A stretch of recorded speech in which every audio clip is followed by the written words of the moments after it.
Oi, turma, boa noite.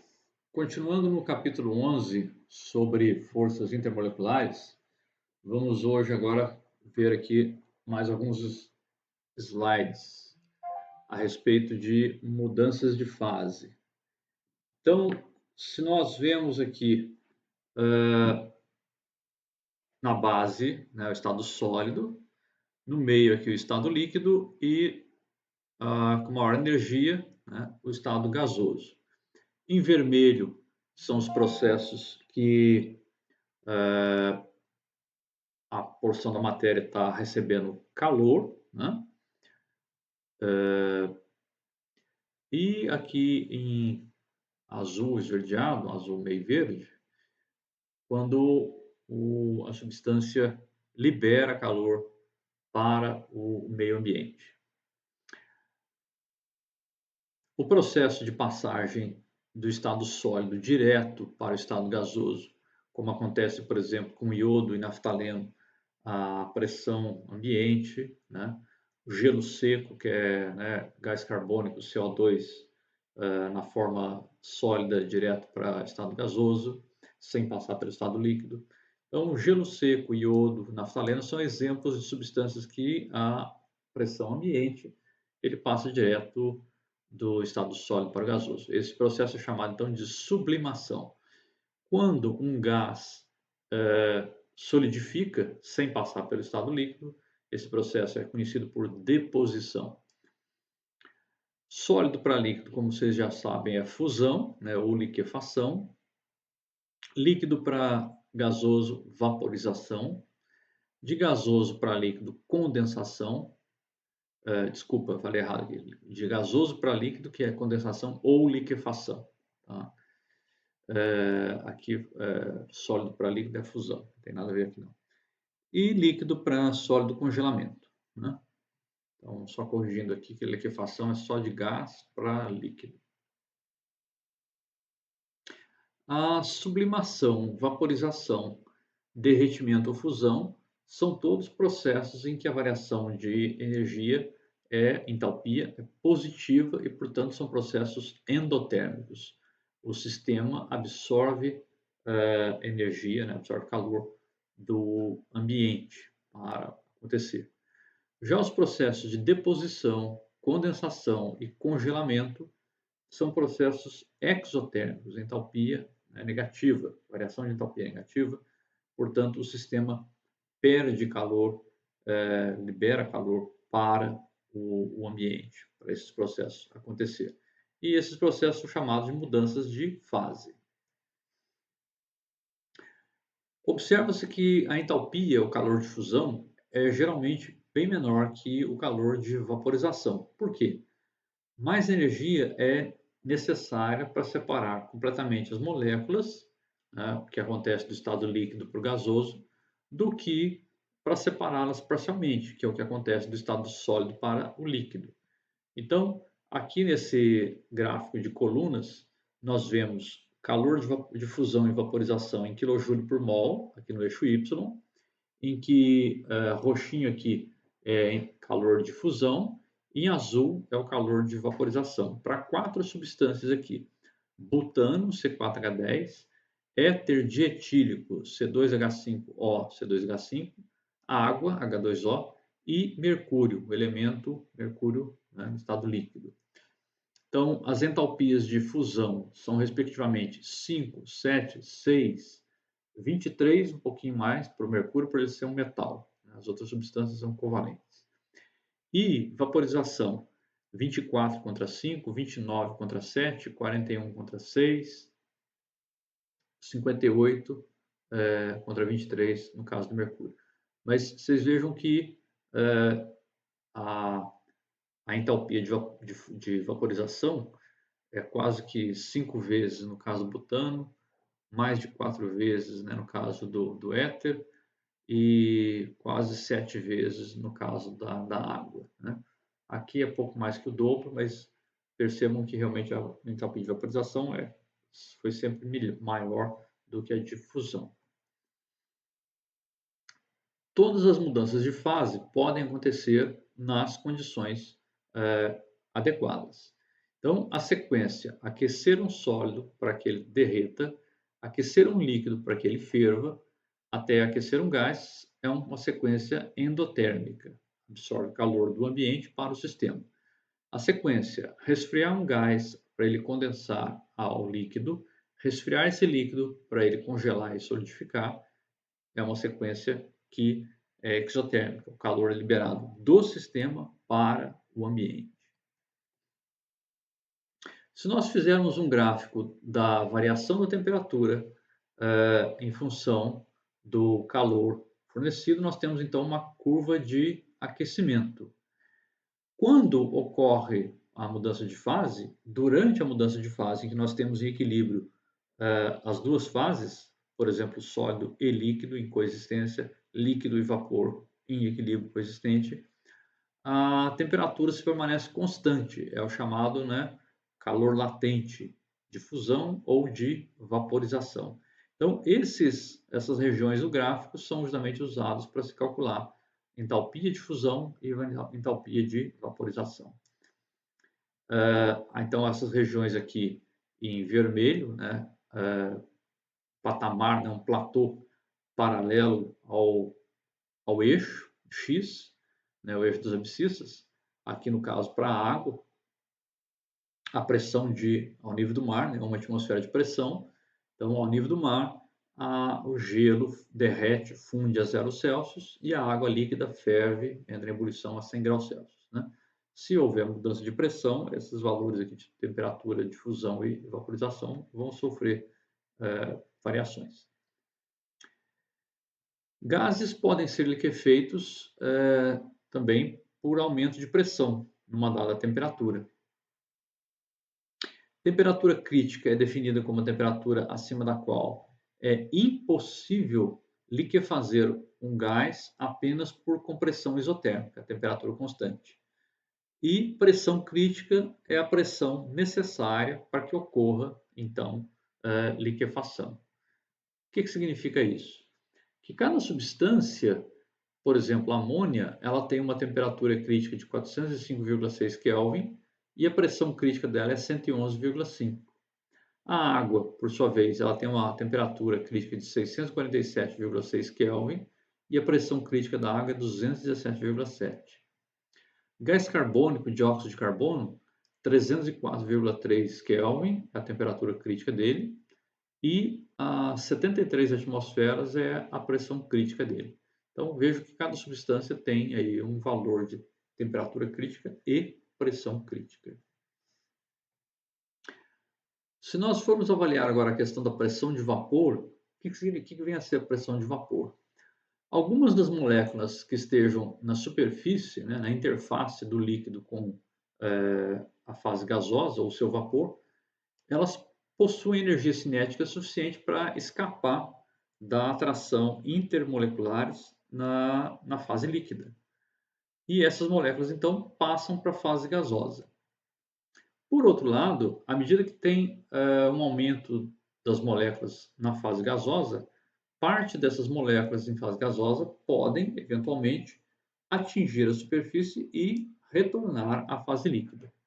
Até que, depois de algum tempo, estabelece-se um equilíbrio dinâmico, em que a quantidade de moléculas que estão na fase gasosa passam para a fase líquida e vice-versa, da fase líquida, perdão, para a fase gasosa é a mesma. Quando essa velocidade se iguala, nós temos então um equilíbrio dinâmico. E nessa condição, nós dizemos então que a pressão do gás se torna constante e igual à própria pressão de vapor. Por exemplo, se nós colocarmos aqui num balão equipado com duas torneiras, uma porção de etanol, álcool líquido. Fechamos as torneiras, essa torneira aqui de cima, e abrimos apenas a torneira que está em conexão com um manômetro aqui, por exemplo, de mercúrio. Depois de algum tempo, a coluna começa a subir e depois de alguma hora, passado algum tempo, ela vai tornar-se estável. A diferença de altura entre os dois braços em U aqui da coluna de mercúrio não sofre mais alteração, desde que a temperatura do balão também esteja constante. Se você ficar aquecendo esse balão ou resfriando, a coluna de mercúrio não vai estabilizar. Então, a uma temperatura constante, qualquer que seja a quantidade de uma substância pura que você coloca aqui, depois de algum tempo você vai observar que os braços aqui do manômetro de mercúrio atingem uma pressão que não altera mais com o tempo. Essa diferença de pressão é devido à pressão de vapor da substância naquela temperatura. E ela corresponde ao ponto, né, como eu disse, em que tantas moléculas escapam da superfície do líquido, quanto as moléculas que voltam para a fase líquida a partir da fase gasosa. Para isso, é importante que o sistema, né, esteja fechado. Se for aberto para o ambiente, as moléculas vão evaporando, aí você nunca terá o equilíbrio. E a temperatura também seja constante, tá? Quanto maior for a temperatura, mais alta a energia cinética média, mais rapidamente um líquido tende a evaporar. Isso é só a gente pensar lá na teoria cinética dos gases, né? Que conforme você tem aqui a curva azul, uma temperatura mais baixa. Então você tem uma fração das moléculas com uma fração menor que tem energia cinética mínima para escapar da fase líquida. Se você vai aumentando a temperatura, você vai aumentando a porção, né, a fração da população de moléculas que também possui energia cinética acima da mínima. Aqui nós temos então a pressão de vapor em milímetros de mercúrio, tá, ou Torricelli, em função da temperatura na escala Celsius, para 4 substâncias: éter dietílico, etanol, álcool etílico aqui laranja, a água, aqui essa curva em azul, e aqui na base uma curva verde que é para o etileno glicol, né?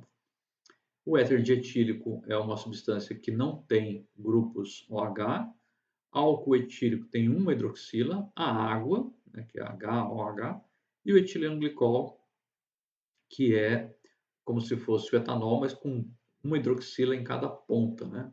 2-etano-diol. Essa linha aqui em 760, paralela com o eixo da temperatura, seria a pressão ao nível do mar, e as temperaturas associadas com essa pressão, chamadas temperaturas ou ponto de ebulição normal, pressão normal. Então, para o éter dietílico, ele ferve, né, entra em ebulição a 34,6 graus Celsius, a uma atmosfera de pressão. O etanol a 78,3, a água a 100 graus, e o etileno glicol não vai ferver, a não ser em temperaturas bem acima de 100 graus, lá perto de 200 graus, alguma coisa. Então, um líquido ele ferve ou entra em ebulição quando a pressão externa se iguala à pressão de vapor. A temperatura do ponto de ebulição aumenta se aumentar também a pressão. E nós temos então duas maneiras de levar um líquido à ebulição: ou aquecemos, aumentando a temperatura, ou aplicamos vácuo, né? Reduzimos a pressão. Uma panela de pressão opera justamente em alta pressão. Sob pressão mais elevada, o ponto de ebulição da água vai ser maior do que a pressão de uma atmosfera. Por exemplo, uma panela de pressão, a temperatura de ebulição chega a mais ou menos 110, quase 120 graus Celsius numa panela de pressão. Por isso é que a panela de pressão cozinha mais rápido, né? Um exercício 1191, ele fala do uso da equação de Clausius-Clapeyron. E como que é essa equação? Essa equação aqui em vermelho. Logaritmo natural, tá? Logaritmo neperiano, da pressão na condição 1 dividido pela pressão na condição 2. Então, primeiro faz essa divisão. Dessa divisão, você calcula o logaritmo neperiano. Ou você faz um gráfico de ln de cada pressão. E no eixo x, você vai colocar 1 sobre T1 menos 1 sobre T2. Essa é a equação de Clausius-Clapeyron. Isso para 2 pontos. Se você tiver n pontos, P1, P2, P3, P4, P5, Pn, quanto mais pontos tiver, você pode fazer um gráfico, né?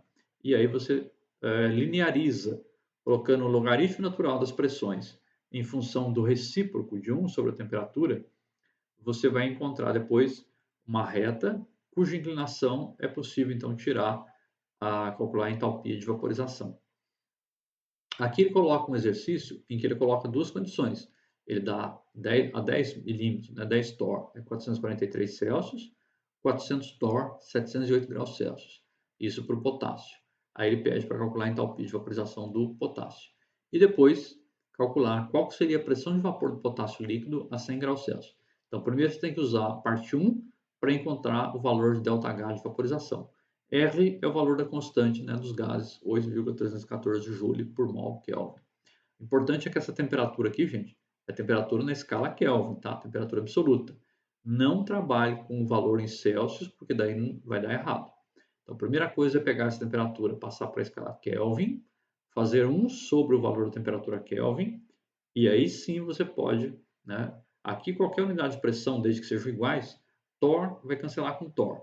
Então, aqui não importa porque você vai fazer uma pressão sobre a outra, então aqui desaparece, some a unidade.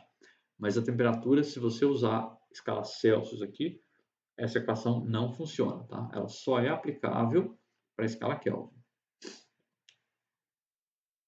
Vamos falar agora um pouquinho sobre o diagrama de fases. Um diagrama de fase é um gráfico de pressão em função da temperatura, que resume todos os equilíbrios entre as fases. Para uma substância pura numa dada temperatura e pressão, os diagramas de fase nos permitem prever, né, dizer em que fase aquela substância vai existir. Qualquer combinação de temperatura e pressão que não esteja em uma curva representa uma fase única. Se estiver exatamente sobre a curva, então você tem aquelas duas fases, ou mais fases, até 3 fases no máximo, tá? Em equilíbrio. Nós temos alguns pontos interessantes no diagrama de fases. Dois deles são o ponto triplo e o ponto crítico. Ponto triplo: temperatura e pressão em que as três fases, sólido, líquido, vapor ou gasoso, coexistem em equilíbrio. Curva de vapor-pressão: geralmente, à medida que a pressão aumenta, a temperatura aumenta. Ponto crítico: é a temperatura e pressão críticas para um gás. Curva de ponto de fusão: à medida que a pressão aumenta, a fase sólida é favorecida se o sólido é mais denso do que o líquido, que é o que acontece para a maior parte das substâncias. A água é uma exceção por causa das pontes de hidrogênio, né? A água sólida, o gelo, é menos denso do que a água líquida. Ponto de fusão ou ponto de ebulição normal são, respectivamente, né, as temperaturas de fusão e ebulição a 1 atmosfera. Então, aqui, por exemplo, um diagrama de fase geral, você tem a pressão no eixo Y, tá? No eixo das ordenadas, a temperatura no eixo X, e essa temperatura tanto pode ser expressa em Celsius quanto em escala Kelvin, geralmente, absoluta. Abaixo, nessa região aqui, de alta temperatura e baixa pressão, nós temos então fase gasosa. Na região de baixa temperatura e alta pressão, nós temos a fase sólida. Entre a fase sólida e a fase gasosa, você vai ter uma região que é então a região de fase líquida. Essas curvas aqui é a curva entre a curva AB, tá? Essa curva AB é a curva de pressão de vapor, porque é onde o líquido passa para a fase gasosa. Tá? Esse ponto A, nós temos, né, o encontro das curvas, tá? De pressão de vapor, da fase gasosa, da fase líquida, da fase sólida. Então, esse ponto A é o chamado ponto triplo.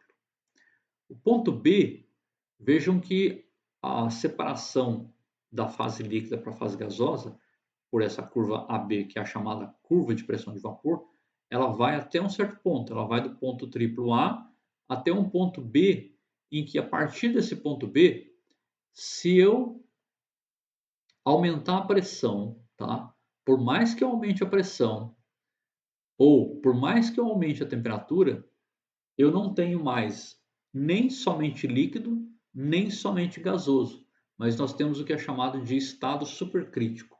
Nesse estado supercrítico, ele não pode ser considerado nem líquido, nem gasoso somente. É o chamado supercrítico, tá? Estado supercrítico.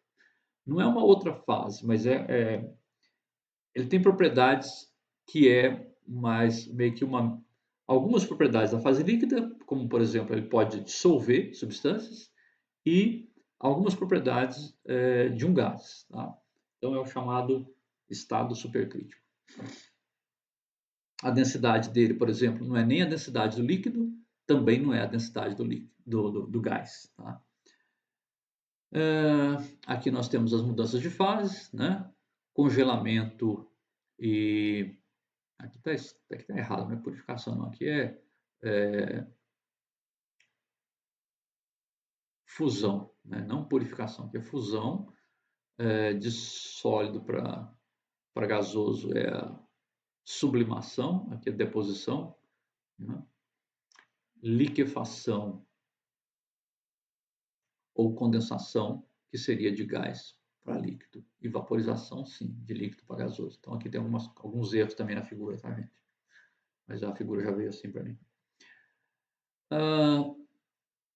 À esquerda nós temos o diagrama de fase da água, tá? E aí nós temos aqui o valor do ponto triplo da água, que em milímetros de mercúrio é 4,58 torr e 0,0098 graus Celsius. O ponto crítico da água é 218 atmosferas e 374 graus Celsius. Para o CO2, gás carbônico, o ponto triplo dele é 5,11 atmosferas e menos 56,4. Então vejam que, por que o gelo é chamado de gelo seco, né, no caso do CO2 sólido? Porque na pressão normal, uma atmosfera está muito abaixo do ponto triplo do CO2, que é 5 atmosferas. Então, a pressão ambiente, o CO2 sublima, ele vai direto de CO2 sólido para CO2 gasoso. Por outro lado, a temperatura de apenas 31 graus já é a temperatura crítica do CO2. E para pressões maiores que 73 atmosferas, o CO2 já entra no seu estado supercrítico. Então, um pouco mais da temperatura ambiente, como 32, 35 graus Celsius, e pressões acima de 75 bar, por exemplo, você já tem CO2 no estado supercrítico, tá? Que é usado bastante em alguns processos. Bom, aqui esse slide resume algumas propriedades do diagrama de fase da água. Como eu disse, acima do ponto crítico de uma substância não é possível mais distinguir entre fase gasosa e fase líquida, que é o chamado estado de fluido supercrítico. O que é um fluido supercrítico? Qualquer substância com pressão e temperatura acima da sua respectiva pressão e temperatura críticas. Nesse caso, é indistinguível o estado líquido do estado gasoso. Um fluido supercrítico ele pode efundir, né, aquele processo de efusão, através de um sólido poroso, como se fosse um gás, e dissolver substâncias que estejam, por exemplo, nesse sólido, como se fosse um solvente líquido. CO2 supercrítico pode ser usado, por exemplo, para fazer o processo de café descafeinado. Você extrai a cafeína do grão de café e depois moe, e aí você então tem um pó de café descafeinado. A água supercrítica pode ser usada também em geração em usinas termoelétricas, por exemplo.